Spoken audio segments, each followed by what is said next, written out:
Hello, beautiful soul. I am Korinna, your human design and alignment guide. And I am Skylar Shea, your personal energetic guide, intuitive cheerleader, and high-level professional coach.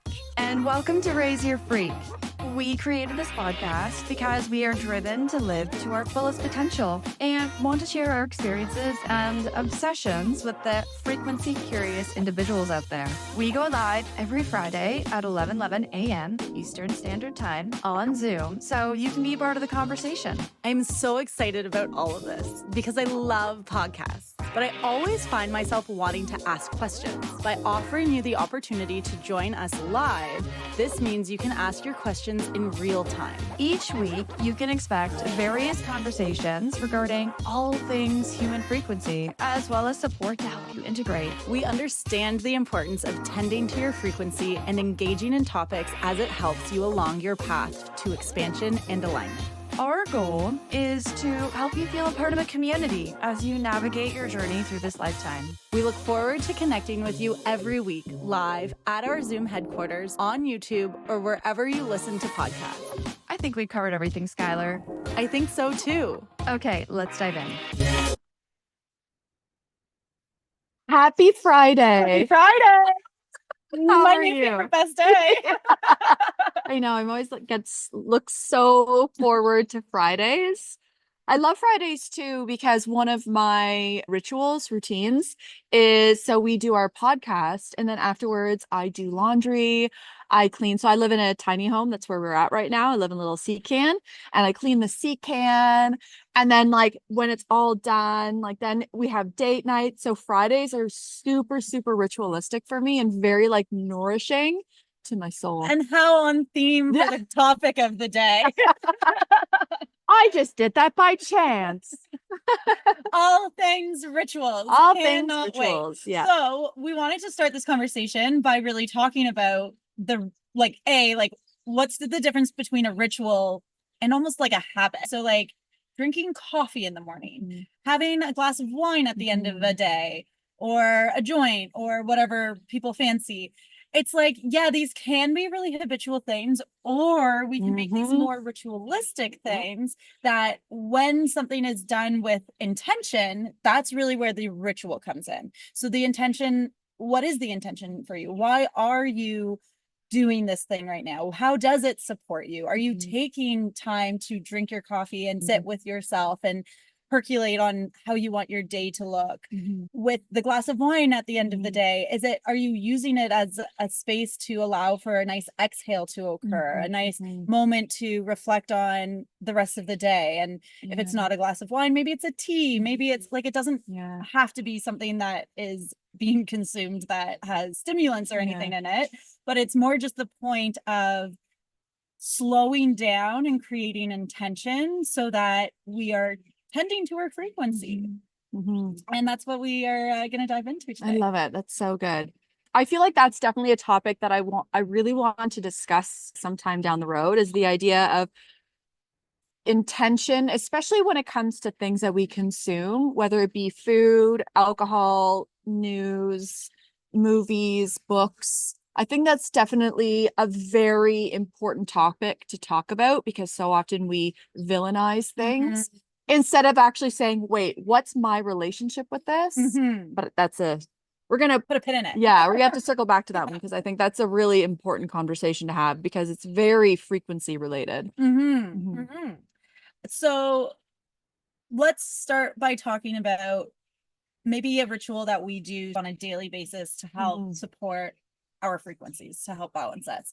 So for me, what that looks like as often as possible, first thing in the morning before I start my day, it's either going for a walk or going down to the water and just sitting down by the water. And this might take only 10 minutes out of my day, or it might take 45 minutes. It depends on the day, but just the ritual of getting out of my apartment, getting into fresh air, being in nature, and allowing myself to just be like, okay, how do I feel today? We talked in a different episode about those that have the emotional authority in human design and how those of us that have that, which is myself included, you wake up in a high or in a low often. Mhm. And so to help regulate yourself from those dysregulated feelings, doing something ritualistic first thing in the morning is going to help balance you, going to help get you out of your head so that you can actually set your intentions for what you want to do during the day. Mhm.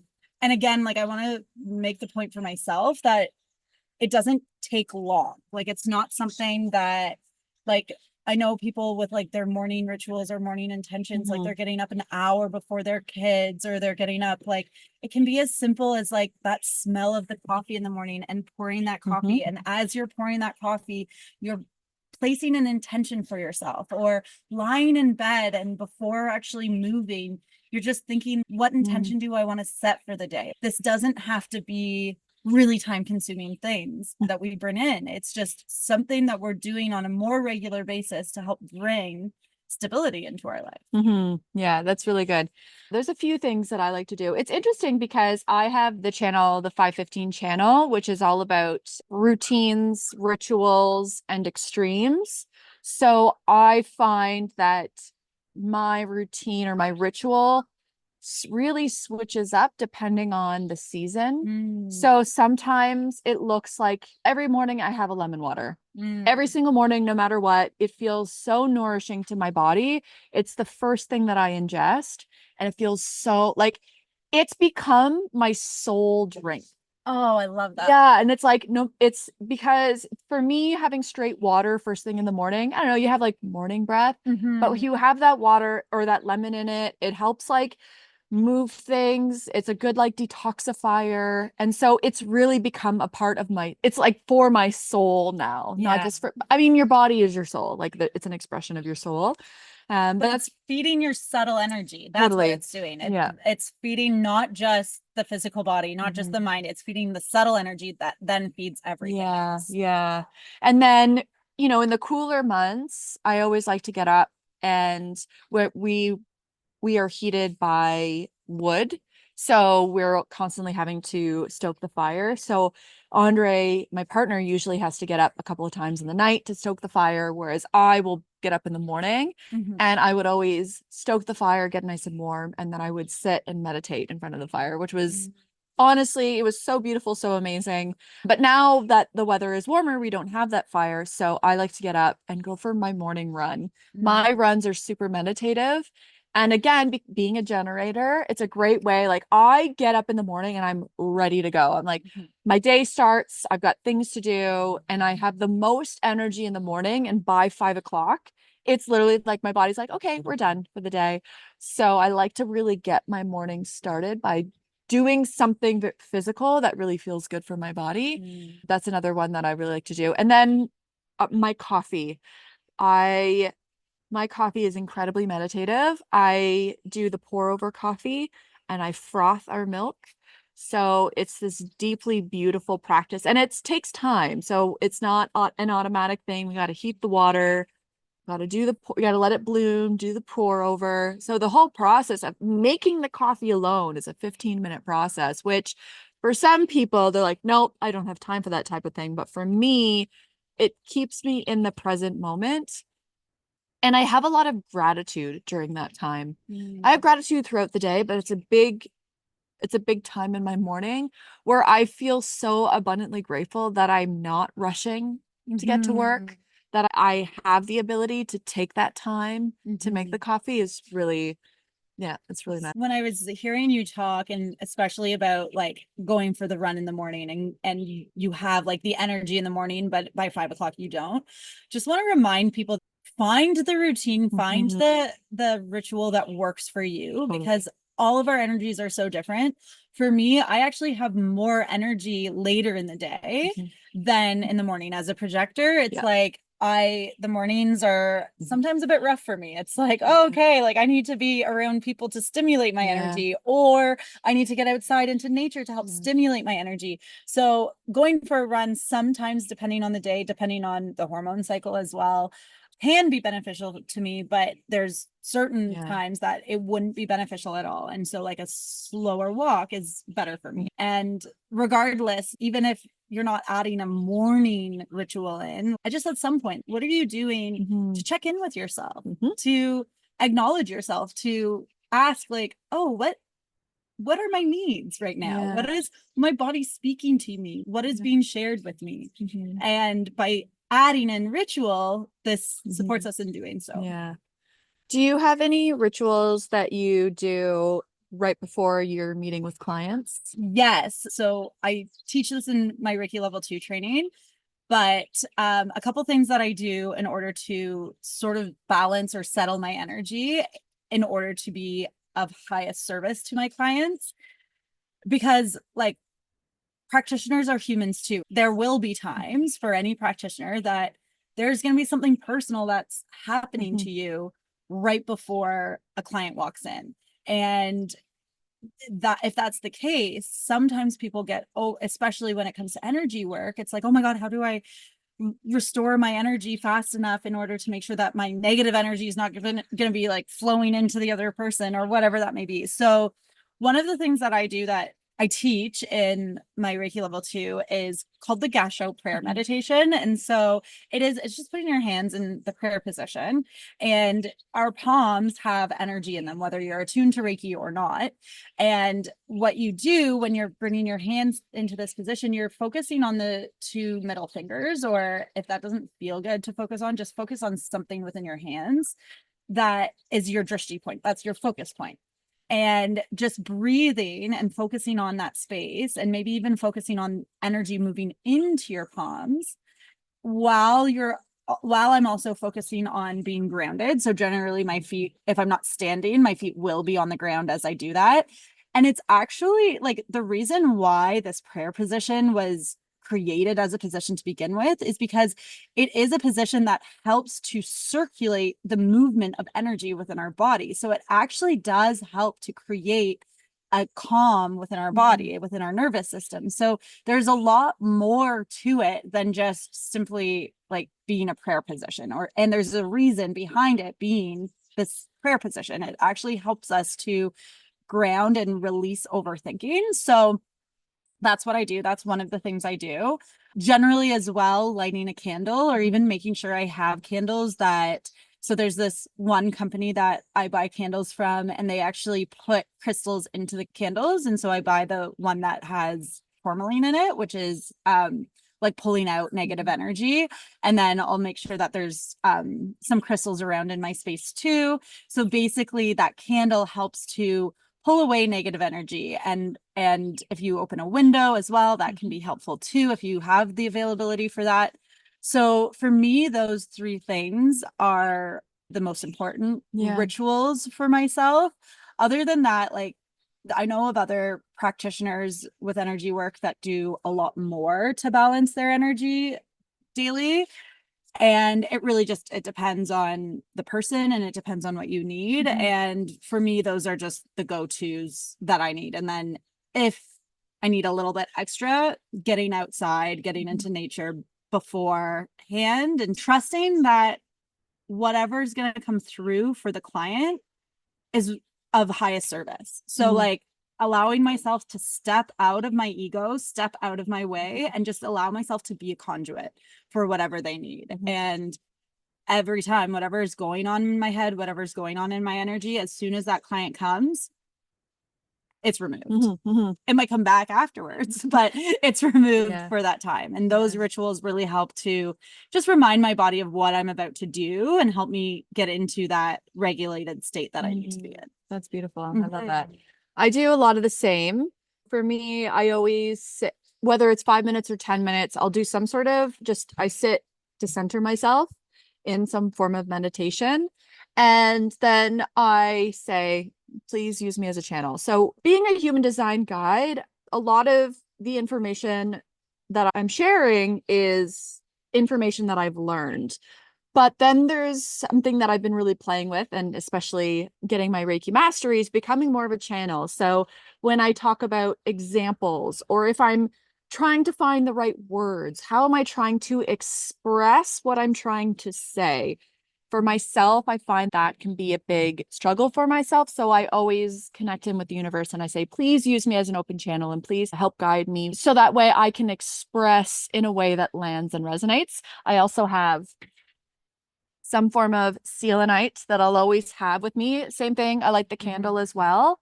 And then So before you move on from the selenite wand is so great because it's a purifier. Selenite purifies energy. And so not only is it helping to protect you and helping to cleanse your aura, but you can also prepare it and do it for the other as well. Cool. Yeah. I love the selenite. It always feels so supportive when I have it around me.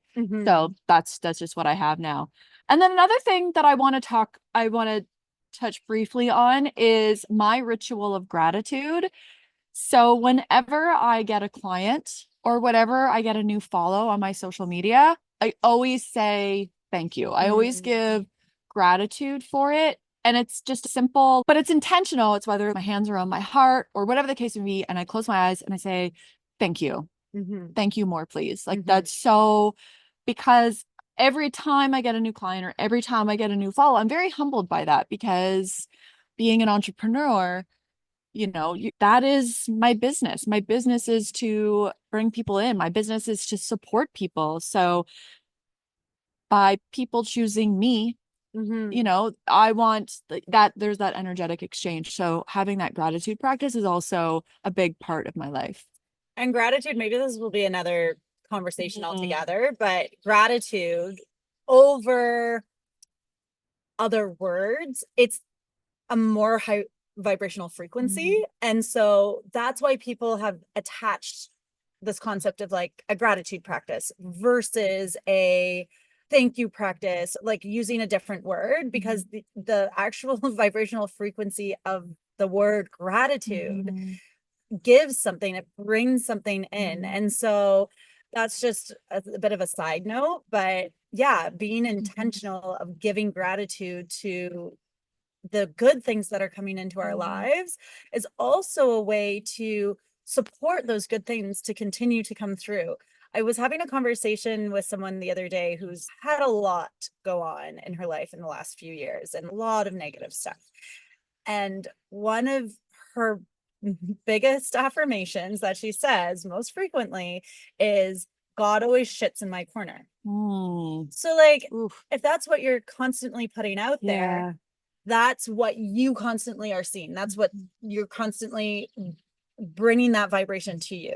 So if you can flip that a little bit, and I recognize, like, you and I live very blessed lives. We also live with a lot of gratitude. There's also sometimes a lot of struggle in our lives. The entrepreneurial path is not always the easiest path, yet we focus more on the good. And it's not like we're bypassing the bad by any means. We move through the bad as we experience it and feel it too. But by focusing on when the good happens, by giving more gratitude to the good, that's what we're propelling towards. That's what we're moving towards. That's what our frequency is continuing to call in, because that's what we're choosing to call in. Yeah. So just wanting to bring that as a bit of a side note. Yeah, that's good. I had the exact same conversation with a client yesterday about that. So I definitely think we should talk about that in another, very soon. Great. Yeah. But what about monthly rituals? Yeah. So one that I am particularly personally involved in at this point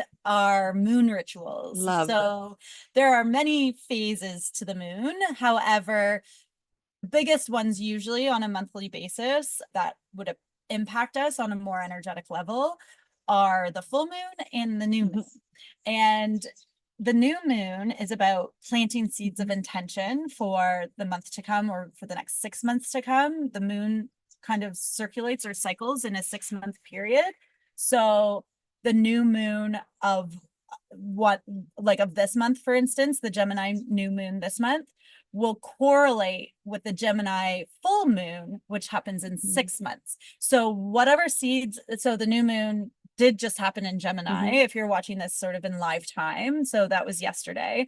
So if you planted seeds of intention for that Gemini new moon, then you've like activated basically like a 6-month cycle for yourself to be supporting you for when that full moon comes. And the full moon is often about releasing, letting go, clearing. And so whether you are aware or not, there's lots of shifts that occur and happen within your own energy system during these moons, depending especially on what your own astrological birth chart has in it. So how to explain that a little bit? Like, there was someone that I was watching like a podcast on. This was like a young guy, and he was doing a like red flag versus beige flag of and girls were writing in, and the one girl was like, is it a red flag if the guy is interested in astrology? And he was like, no, I don't think so. Like you girls are really interested in astrology right now. And he's like, and honestly, like, I find it really interesting. However,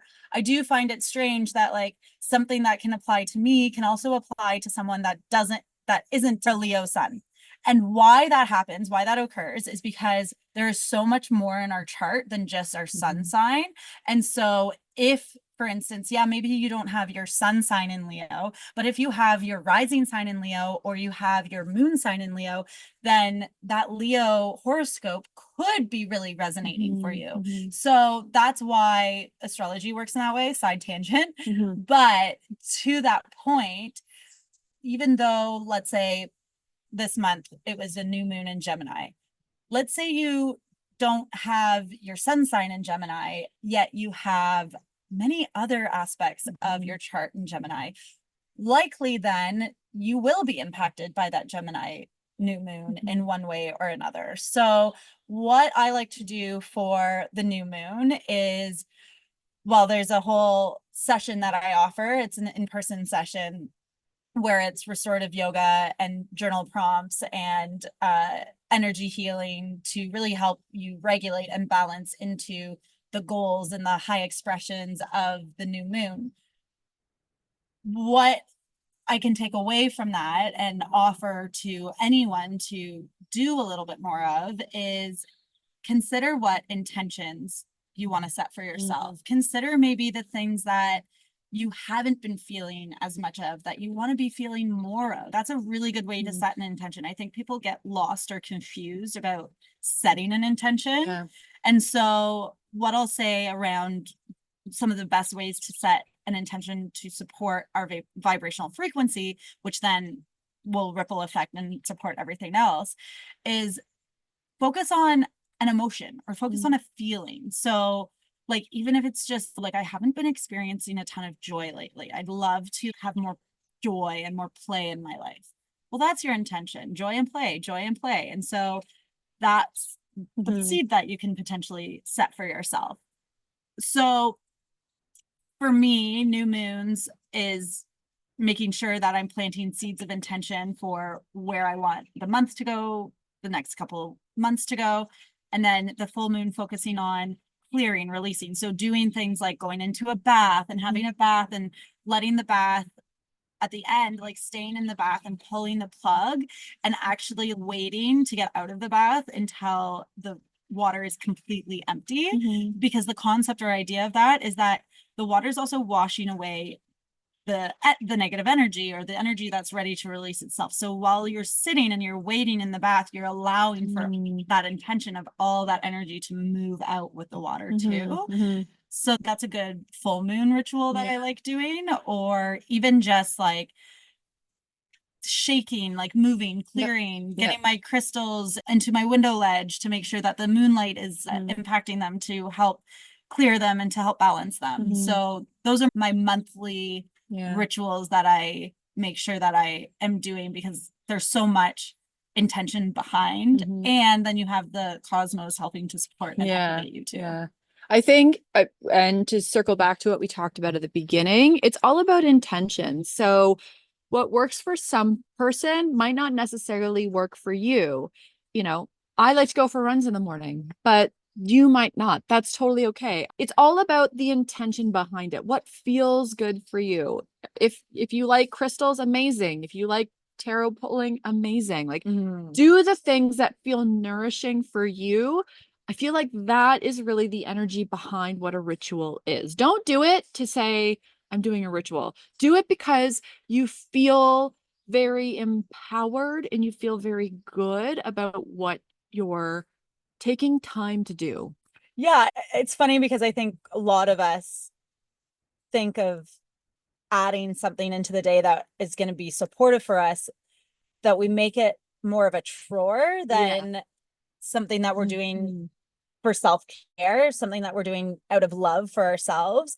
And so then there's like a component of like shame that comes around with it, or guilt that comes around with it if you're not doing it or whatever. And that's not the point of this. The point of this, and the point of this conversation even, is just getting you to start thinking about ways to bring more support to yourself, of connecting in with your inner wisdom, connecting in with what's going on with me right now. We, as humans, and then as women, and then as mothers, think so outwardly at everyone else and are focusing on supporting everyone else, which is great, but only to a certain extent, because if you don't have your own cup full, what are you giving to everyone else, right? And so by incorporating some sort of ritual that feels really good for you. So like one mom I know, for instance, getting home after work and sitting in her car for an extra 5 minutes and just being on her phone intentionally. By intentionally, I mean she's intentionally scrolling on her phone. She is choosing to do that because there's no other time in her day that she can, and it feels fun to her. It reminds her of a moment or a time which she had less time to worry about others and she had more time to focus on herself. So it's her giving back some of her own like sense of freedom in a way. So bringing to the point of some of these things that we label as draining our energy or being negative for us, like reality TV, for instance. Yeah, it can be trash. And yeah, if you're doing it as a way to numb and maybe escape from your own dramas in life, maybe it's not as healthy. But if you're doing it with an intention around like being able to get lost in something else that's not like, for me, for instance, the reason why I like reality TV sometimes is because it gives me an opportunity to not do something that is learning or giving to others. But I have to be weary about how much reality TV I watch, because eventually their negative conversations, I start feeling that negativity within myself. So I need, like, maybe one episode feels good to watch and then either switch to something else or do something else. But that goes back to your point of one episode, there's intention. 2, 3, 4 episodes, A whole season. something else is going on. Yeah. And if you're having a lazy day, cool, have a lazy day, but understand that that's what you're doing. Yeah. Yeah. Like there's this more or less like Gen Z term about Sundays specifically that they're calling them rot days. And I kind of love it because it's so true. Like sometimes a good day where you're just like sitting on a couch and rotting away and eating your crappy food and watching your crappy shows and allowing yourself to just like have that rot day. Like maybe that's really, like, I know maybe once a month for me, that's really supportive. Yes, but 100%. Yes. Not once a week, not every day after work. Like, so, but that's me. Like maybe other people, like I know my boyfriend, for instance, like he has really set routines and rituals that are super important for his mental health. And a part of that is watching some YouTube clips once he's done all of his like exercise and gym work. And it's really important for him. To me, it's killing brain cells. But that's okay. I don't have to take part in that. I can tell that it is something that's really benefits him in his own way. It goes to the point that we're all individual and we're all unique. So just because someone says you should be journaling doesn't mean that you should be journaling. If you sit down and you're like, oh God, I don't want to write, then don't do it. It's not being supportive. Exactly. We have this like sense, and it's, I'm sure because of like our schooling and then just probably how most of us were raised by our parents, where it's like if someone's telling you to do something or suggesting to do something, you feel like, oh, I have to do that. But again, the whole point of this conversation, the whole point of us and supporting people is helping you get to your unique expression, helping to you get to understand what it is that your energy and your body truly needs to operate at its highest vibration, its highest frequency. So even just getting these conversations, for me, journaling's not always supportive, but for this Gemini new moon particularly, there's this aspect of the Gemini where it's a really good time for communication. So it might be a good time for communication with someone else, or it might be a really good time to get really clear on some things for yourself that haven't been working. And so leading up to that, though, can feel like there's a ton of lack of clarity, or maybe like with this new moon particularly, at least how it resonated with me and a lot of people I talked to, there was a lot of like up and down emotions. And our emotions are a way that our body communicates to us. We don't have to over intellectualize the emotions, but if you let the emotions truly flow, you then get to a point of acknowledging where something's not working, what is being sparked here. And so that's a communicative way that your body is sharing with you, talking to you. So we did, every month we create these journal questions for our participants of our new moon sessions that I do with my friend Isabel. And I rarely ever actually do the journal prompts myself. And when we were offering the session on Wednesday, we like both looked at each other when everyone was journaling, and we're like, we need to take some time to do these, I think. And sure enough, I did yesterday when it was actually the new moon, and I got so much clarity based on, I was like, man, these questions are good. So anyone who's watching this now and is on our email list, I'm going to send next week, when I send like the actual link to the YouTube and some of our specials, I'll send Gemini questions, because the new moon also, it can resonate. So the new moon and the full moon, it can resonate within its energy of what it's trying to bring up and show to us 2 weeks before and 2 weeks after. So just as a note, getting clear on how these moons are impacting us can be really supportive and making us not feel so crazy about what's going on in our own lives.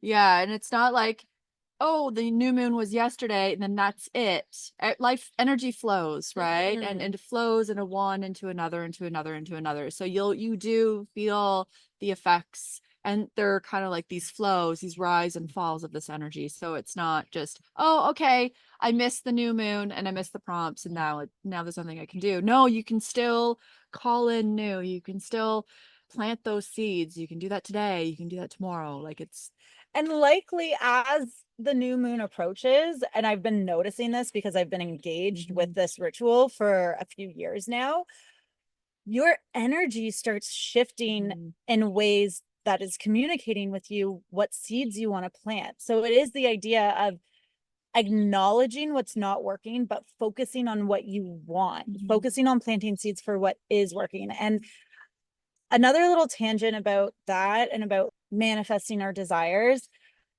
a really interesting conversation I had with my boyfriend just yesterday about like dreaming and having dreams. And something that like I thought was really sad that I never realized for him is he has a fear about setting dreams because he doesn't want to be disappointed.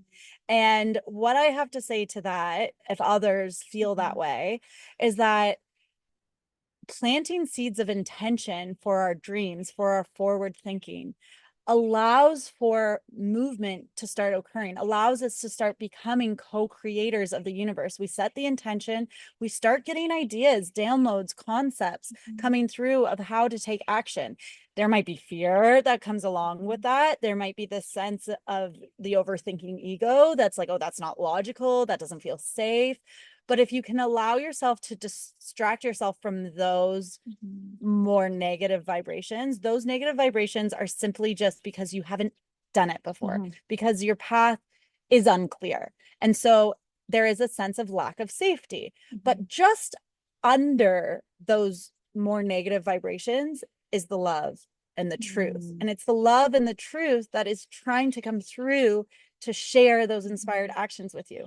But none of that really even percolates and occurs if we don't start setting intentions of what we desire to begin with. So that's why a new moon, or even creating ritual for yourself to begin with, is so helpful, because it's helping you to get clear on how you can start co-creating. that's beautiful. Intentions are inspirational ideas and desires for me. Yes. I Yes. love that. There That's was a good frame. Yeah, there was also a really beautiful quote that one of our healers had sent me a couple of weeks ago about intentions. And I think I brought it up here already, but I'll bring it up again. And from an energy standpoint and a more spiritual standpoint, what intention does is you set the intention, and then this frequency actually goes up into the 4D. So into that like Akashic field that we were talking about last week.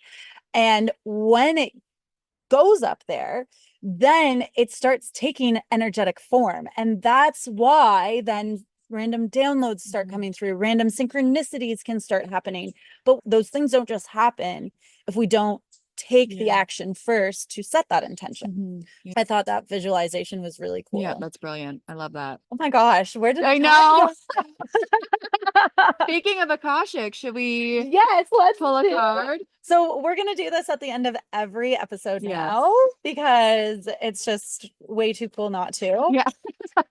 So I'll do it so that like we're both involved in a way. So I'll sort of set the intention. Okay. So the intention being for today, just giving us all, whoever's viewing this, a message that is necessary for us to feel supported by going into our weekend or our week, depending at what point you're watching this. So knocking out the previous energy. And now just placing the intention into the cards. I had a conversation with someone yesterday that was really interesting that I'd never really considered about tarot cards or oracle cards or whatever. And sometimes certain decks sort of feel like duds, like oh, this is never really, like, this card doesn't resonate, this card doesn't resonate. Some cards are like bang, some decks are bang on. Why is that? Because some decks are made purely for distribution purposes only. And some decks are made with the intention of actually healing and supporting. That's the power of intention. Like right there in its form. Like it's crazy. And so I will say this card deck that we're playing with, and these women, they're twin sisters. I don't know if you want to like show the screen that. This deck, I've pulled from it quite a few times now, and wow, it gives me chills every single time I pull from it because it's really on point. Okay, do you want to just pull it and Yeah. let me know what way? Is it up or down? Up. Up. Okay. Yeah. So it's 7 of Roses, the journey. Oh, I already feel so good about this card. Okay, the journey. So this is what the card looks like, describing it. A seaport teems with activity as cargo is loaded off and onto many different ships. 2 women on a small tender boat are on their way to the great ship that will take them on their journey. 2 men with their trunks and cases wait to follow. This card shows a time for a journey, a move, or a relocation. You may be taking your work or creative endeavors in a whole new direction, whether figuratively to a new industry or literally to a new city. However, this journey occurs, it is sure to take you to new places and greater opportunities. Although it may require leaving something safe behind, this is not the time for staying safe in the harbor. It's time for finding and exploring new worlds. So get packed. So I'll just close us with a little meditation practice for this card. So closing your eyes and see yourself embarking on a magical journey. Feel movement swirl around you in anticipation, fill you. Where do you want to go? How do you like to get there?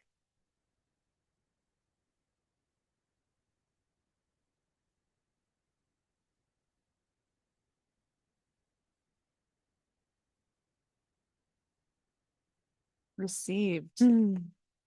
This could also be about, particularly relating to this like Gemini moon and what I sort of was channeling for that and what resonated with a lot of people. is this idea of like, if you have been thinking for a while about either learning something new, taking a new course, it's time. Yeah. Give yourself the permission slip to do it.